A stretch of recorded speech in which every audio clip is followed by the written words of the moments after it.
Bonjour, Monsieur Youssef El Barhoui avec vous sur Français Pratique sur téléphone. Alors aujourd'hui, je vais vous parler de mon expérience d'apprentissage des langues. Après l'écoute de ce que je vais dire, vous devez aussi faire de même tout en enregistrant un enregistrement audio. Vous parlez de votre expérience d'apprentissage des langues. Je lis donc et je vous parle de mon expérience. Donc bonjour, moi je m'appelle Youssef. Je suis venu vous parler de mon expérience d'apprentissage des langues. Je suis né dans une famille arabophone à Ouarzazate.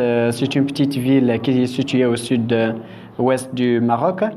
Avec mes parents, mes frères, mes sœurs, mes oncles, mes tantes, mes cousines et mes cousins et toute ma famille en général, je parle la langue arabe.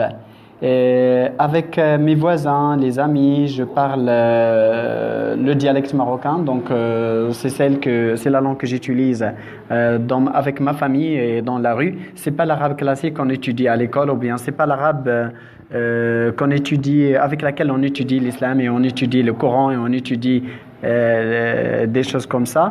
Mais c'est l'arabe dialectal. C'est celle qu'on parle dans la rue. C'est ce qu'on appelle ad-darija marocaine. Bien. Donc, à l'école primaire, au collège et au lycée, la langue avec laquelle nous avons fait nos études, c'est la langue arabe. C'est cependant la première langue étrangère que j'ai apprise, c'était la langue française. Et puis la deuxième langue étrangère, à partir du première année au lycée, c'était la langue anglaise. En général, après l'obtention de mon baccalauréat en 2009, j'avais un niveau excellent en français parce que je le maîtrise bien. J'avais aussi un niveau excellent en arabe parce que c'est la langue avec laquelle j'avais l'habitude d'écrire des poèmes et de lire des livres et de lire des choses comme ça. Donc j'ai perfectionné ma langue arabe. Pour l'anglais, j'avais un niveau moyen. J'ai pas donné une grande importance à cette langue étrangère qui est l'anglais bien sûr, et alors j'avais toujours un niveau moyen. Donc après l'obtention de mon bac, je me suis inscrit à la faculté des lettres et des sciences humaines ici à Agadir.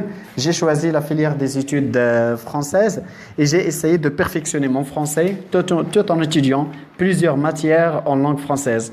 Donc j'ai étudié le théâtre, j'ai étudié la poésie, j'ai étudié la littérature, l'analyse des romans, l'analyse des textes, l'analyse publicitaire, j'ai étudié la traduction, j'ai étudié aussi l'analyse littéraire, l'histoire de la littérature, l'histoire de l'art, l'histoire des intellectuels. J'ai étudié la philosophie, l'écriture journalistique. J'ai étudié plusieurs modules qui m'ont permis bien sûr de perfectionner mon français à l'oral, donc tout en maîtrisant l'art de la parole, à l'écrit tout en maîtrisant l'art d'écriture. Et aussi deux autres compétences que j'ai maîtrisées bien, c'est la compétence de la compréhension orale parce que j'avais l'habitude d'écouter des enregistrements audio et surtout des programmes à la radio. Et aussi j'ai amélioré ma capacité de la compréhension des écrits parce que j'ai fait beaucoup de lectures quand j'étais étudiant à la faculté. Et maintenant, après la fin de mes études, je me suis inscrit encore une nouvelle fois dans une licence professionnelle dans laquelle j'ai étudié l'écriture journalistique. Puis j'ai fait une autre formation en communication et information médiatique, ce qui m'a permis bien sûr de pratiquer un français professionnel adapté à plusieurs disciplines comme le commerce, la gestion, la comptabilité, le français médical, le français du coaching, le français des métiers de centre d'appel. Et en bref, le français n'a pas de surprise pour moi. Finalement, j'aimerais bien dire que pour bien parler une langue, il faut parler cette langue, il ne faut jamais attendre. Pour bien écrire une langue, il faut l'écrire, il ne faut jamais attendre. Et pour bien lire une langue, il faut faire plusieurs lectures, il ne faut jamais attendre.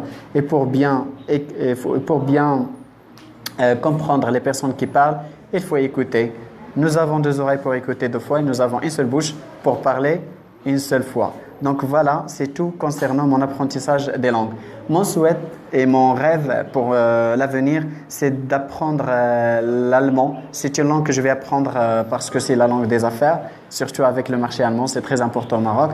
La deuxième langue étrangère que je voudrais apprendre également, c'est le chinois parce que d'ici 2020, 22, 23 et 25, je vois que cette langue va trouver sa place, surtout dans les grandes villes marocaines parce qu'il y avait des relations d'échange entre le Maroc et le marché chinois.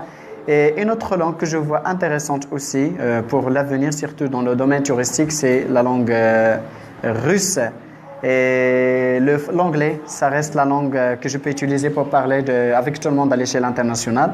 Et le français, c'est la langue de mon travail, et surtout au Maroc. Le Maroc, c'est un pays qui a comme langue officielle le français. Donc le Maroc, son système de fonctionnement administratif, il se concentre bien sûr sur la langue française. Et alors, pour vivre au Maroc et pour gagner sa vie, il faut pratiquer et perfectionner le français. Merci, voilà.